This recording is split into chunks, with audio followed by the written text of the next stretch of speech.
this is the beginning of the final segment here this morning. The WILK Friday Beer Buzz 2014 Holiday Spectacular!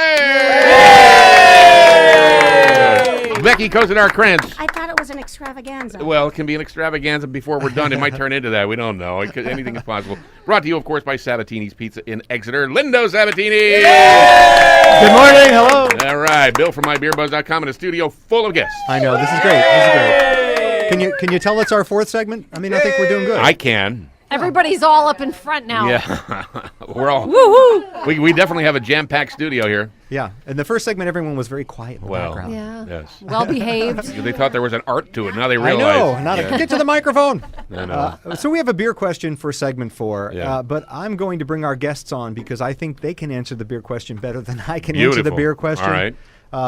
My friends from the Hijinks Brewing Company in Allentown, PA. Today we have Kurt Keck and Chris Becker with us. Kurt and Chris. Thanks, guys. Hello. And I think we'd be remiss if we didn't mention Tiffany, who's in charge of photographic efforts here. And Miss Tiffany in the background. Right. All right. She's in charge of quality control. Yes. Well, she So, guys, hasn't controlled any quality here yet, I can tell you that. clearly not doing her job. Our question for this segment is, what is gravity, or what is specific gravity?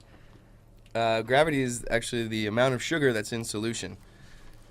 So we measure, when we create the wort, we measure that specific gravity, the amount of sugar in solution, and that tells us the approximate potential alcohol of the beer. At the end of fermentation, we'll measure that specific gravity again, and then there's a calculation that will give us the exact alcohol percentage in the beer. See, now people don't realize there's math involved in beer making. That's unbelievable. Beer starts at a beginning gravity. It's the amount of sugar, fermentable sugars in it, and it has an ending gravity after it ferments. And they measure that with a hygrometer, and they can tell. The gap between those two is the ABV. So that tells you how much alcohol is in the beer. Okay. And tell us, we hear it all the time, and I know a lot of people don't really describe what it means, is attenuated. A well-attenuated beer or an under-attenuated beer? So attenuation is the amount of sugar that the yeast consumes. So the percentage that it consumes. So an under-attenuated beer would remain sweet, and a fully attenuated beer will have a nice dry finish to it. So and it happens a lot in the homebrew arena where the beers don't quite attenuate enough, and you'll get some really, really sweet. So that is gravity, and a lot of people don't understand that when you say high gravity beer, that's a really strong beer in the end, but it's really actually from a gravity number, it's a very low number because it's the difference. It's a high change in gravity. You start with a high gravity at the beginning because it has a lot of sugar in it. And so it confuses people that it's actually two different numbers. Mm-hmm. All right. Well, you know what? I didn't really do a lot very good in chemistry, but I did. I know where to buy beer, so I got that going for me. Yeah. All right. Go ahead. The last time we had these guys up, they were literally brewing out of Kurt's garage on how big a system? 1 barrel. 1 barrel. 30 gallons at a time. Nice. Wow. So since then, that is now their pilot brew. Uh-huh. Since then, guys, tell us where you have moved to. Tell us where the location is. We're at the Bridgeworks Enterprise Center. It's at 10th and Harrison Street in Allentown, Pennsylvania. It's a business incubator. We have 4,000 square feet there, and we moved to a 10-barrel brew system, so that's 310 gallons. Wow. That's Nice. something. And I will tell you, that beats the heck out of the old garage setup, doesn't it? it does. We went down and visited the facility. Yeah. And it's amazing. It's in a really nice spot. It's well done. I would expect nothing more from these guys or nothing less from these guys. It's really well built out. It's a 10-barrel brewing system, which is big. I mean, that's a lot of beer coming out per gallon or per batch. And it's painted up with orange walls with the Hijinks logo on it. It has furniture made out of used barrels. Chris is a talented. They make the furniture too? Yeah. That's really neat. That's nice. Wow. And I know it's really built out, really, really nice. Yeah. But I know we went over this last time. Tell us where did the name I was just Hijinks gonna Brewing ask Company the same come question. from? Great. I guess this one's left to me. I had brewed for a couple other microbreweries back in the 90s, and I started home brewing again, and a couple of my friends tried to get me to open a commercial brewery again. And I agreed, and I said we need to come up with a name. They said we need a name that speaks to the hijinks that takes place in my garage. Boom. We all looked at each other. That's it. There it is. Right. Nice. How cool. And your beers are available in keg only now, or do you have bottles yet? Draft only right now. We're hoping to be in bottle sometime next year, but draft only at this point. And you can come down to the brewery, and they have a sampling room, so you can taste the beers and try them out for yourself. You can buy growlers and take home growlers. You can sell pints, right? Not yet. Not yet. Okay. So soon they'll be able to sell pints, but you can sample all the beers. Last time we were down for the visit, you had quite a few beers on draft, so you get to sample quite a few of their things. What's your best-selling beer? Probably the barista's choice right now, coffee porter. That's a coffee porter. Yeah, that's a really nice Sounds beer. good. We sampled that one while we were down there. We have many samples in front of us here too today. We do. So let's start in on a few of these. We're going to start with two because they're not necessarily the sequence we should do these in. If you were sampling these, you would do them in a different sequence. But for the radio show, we're going to sample two because they are close relatives of each other. So we're doing them out of a logical sequence because that's what they'd be expecting That's us. right. All right. Very good. Flipping them a curveball. So the first one we're going to do is called Steal Your Face. Steal Your Face. And guys, tell us about Steal Your Face. Is an imperial stout? Is it a Yeah, it's an imperial stout. It's the British version of an imperial stout. It's a very complex malty beer, lots of complex malt character. You'll get some dried fruits, some coffee, some chocolate, and a nice little sweet alcohol to finish it out. It's not overly bitter, a little bit of roast, and just a good sipping beer. It's a light beer, right? It's Sure, it's light. It's a sessionable 10 point. Yeah, that's light. 10%. 10% even. Wow. That's something. So where did the name Steal Your Face come from? I'm a deadhead. Steal Your Face is a iconic thing for the Grateful Dead. Yeah, okay. And So after about 3 of these, Yeah. it's like that's what someone's done. So what we would call the body or the mouthfeel on this beer is really, really nice. It has a really creamy, soft feel to it. How do you get that into a beer without giving up any Lots secrets? of malt. So we have that beer. We have Steal Your Face. Okay. So we're not only going to steal your face, Yeah. we're going to come back and we're going to steal the other half of your face with a bourbon barrel aged version of Steal Your Face. All right. So the cup that we have marked BBSYF Yeah. is bourbon barrel Steal Your Face. Cover me. I'm going in. Oh, boy, that's something. So guys, tell us about bourbon barrel Steal Your Face. So we took our Steal Your Face and put it in a 4 Roses barrel for 2 months and let it sit there to age and draw out the bourbon flavor and some of the vanilla from the oak. And here it is.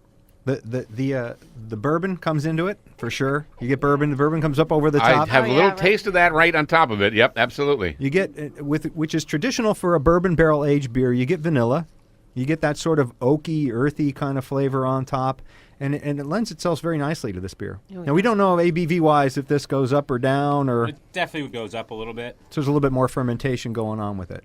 Well, you get a little bit of the bourbon from the barrel, too, Yep. so that adds a little bit. But Sure, that's good. I'm alternating. Steal Your Face, yeah, I was bourbon going to barrels. say when we taste these side by side, can you tell what the differences are? Yep. You know, the original Steal Your Face, I think the coffee is more prominent and the chocolate's a little more prominent. And Roasty. it's a little bit drier in the regular version. Yeah. And then the second one comes up with sort of that bourbony, vanilla, oaky flavor Oh, to yeah. it. Smoochy. If someone comes down, is it likely that they will ever find this on tap for sampling? Currently, we only have a few sixtels available, Yeah. but they're available in the tasting room only.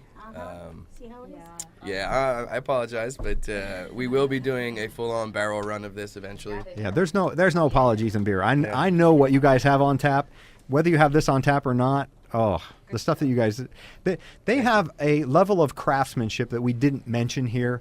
Chris built the bar, so the bar is like a post and beam bar. We're not talking about plywood and nails and screws and stuff here. You guys are killing me. We're talking about milling his own lumber to make the bar. Held together with wooden pins. Yeah, held together with pins. It's not screwed together. They have a milling room that Chris turned into what can only be described as a log cabin. It the looks gnome like a chalet. log. the Yeah, Gnome Chalet, we like the to call gnome it. chalet is the milling room. And the You know, I have respect for that. I'm envious of that because I've bought a hammer one time and I put it back because it didn't have instructions on it. Do you know what I mean? It's like, which end? That's unbelievable. the point of all of that is it's craftsmanship, and that craftsmanship finds its way into the beer. These guys are both very good at what they do, Yeah. and it's in the beer. So anytime you go down there and try these beers, we'll applaud for that. Awesome. We have two others here, and the next one begins with a D, and I'm going to let them say the name. While they point, if you point at each other, I'm going to try to say the name. Our next beer is Dolostrekken. yes, Dolostrekken. and tell us about Dolostrekken. Dolostrekken it's a Belgian dark strong ale. This one comes in at 10.2%. The beer that we brought today is actually been aging for a year, so it's picked up a lot of those nuances that you don't get when it's fresh. This is modeled after, I won't even say the name of the beer, but this is modeled after a very famous Belgian strong ale. Yeah. We really enjoyed, and we think we came pretty close to it.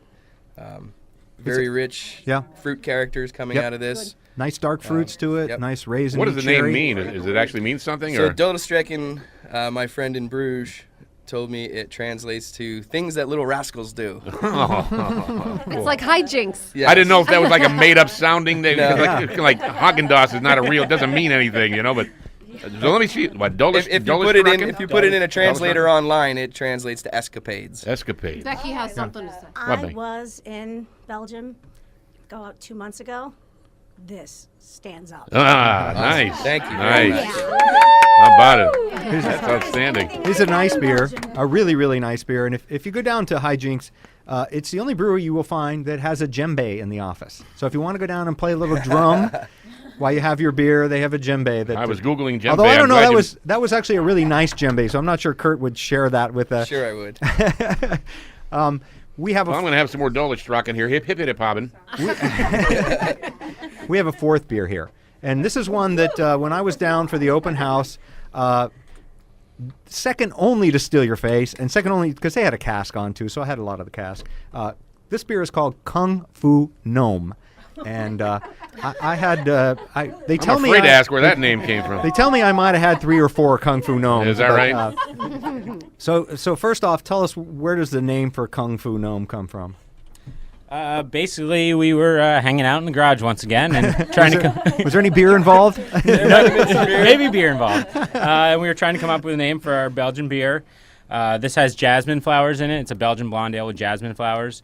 So that's where the Kung Fu comes from. Yep. And we were trying to model it after some other Belgian beers that have gnomes in them. So we came up with the gnome. The poor gnomes. The poor Kung Fu gnomes. So you've had a chance now to taste 4 of their beers. Awesome. Go down there. I mean, really, they have like 4 or 5 beers. I would definitely recommend that. That's for sure. We're gonna guys, tell us hours and where you can get the beers. Tell us what your hours right are. now, when they get our in there. hours for the tasting room are Friday from 6 to 8 and Saturday 12 to 4. Possible expansion in the future. Keep watching Facebook, our website, and we'll have updates on those hours. Kung Fu Gnome. We're enjoying some of that. We're Awesome. enjoying Steal Your Face Barrel. Bourbon Barrel Aged Steal Your Face. And Dolostrekken. Are we going to do a quick breathalyzer? I think we here? have time to do that. Bill, In the you name brought- of safety, yeah. Is this an app? Is this, do I have to blow on your phone? Or what do we do here? We have a breathometer app, and it's an app on my phone, and you blow into it, and you can test your ABV. Wait a minute. Do you have to hook a device to your phone? You There's do. just a There's a little little device that Oh, plugs okay. into the 'Cause speaker. Check it otherwise, out I was on like, what the- do you do, blow on the and- screen? and It doesn't check it really out make on that the- much sense to me. I thought it was a gimmick.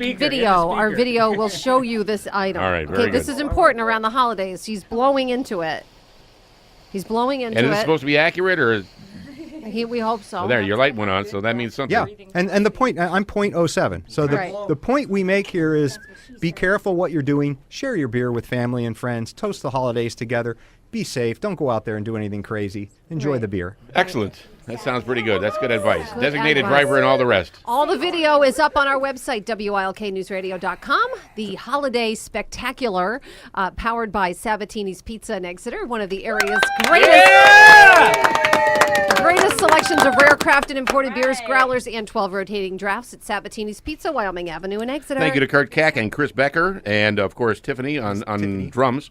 Over there. And our studio full of guests. Of course, Lindo's here every week. Lindo, always a pleasure. Thank you very much for your support all year round. Amanda's here, and Becky Kosadar Kranz, my wife Karen, is here. Bikini Jim, And we have Bill, of course, from mybeerbuzz.com, makes this show happen all the time, every week. Mrs. BeerBuzz is here, a.k.a. Christmas Carolyn. The lovely Carol Zubers, Kyle Makovinsky, Jake Heller, all here. Listen, we want to say Merry Christmas and Happy New Year. Thank you for listening to the WILK Friday BeerBuzz 2014 Holiday We would be Spectacular. remiss if we didn't mention and John Webster and Nancy Kamen, That's who make this show happen every week. Thank you. That's very nice of you to say. Happy holidays! The WILK Friday BeerBuzz 2014 Holiday Spectacular, making good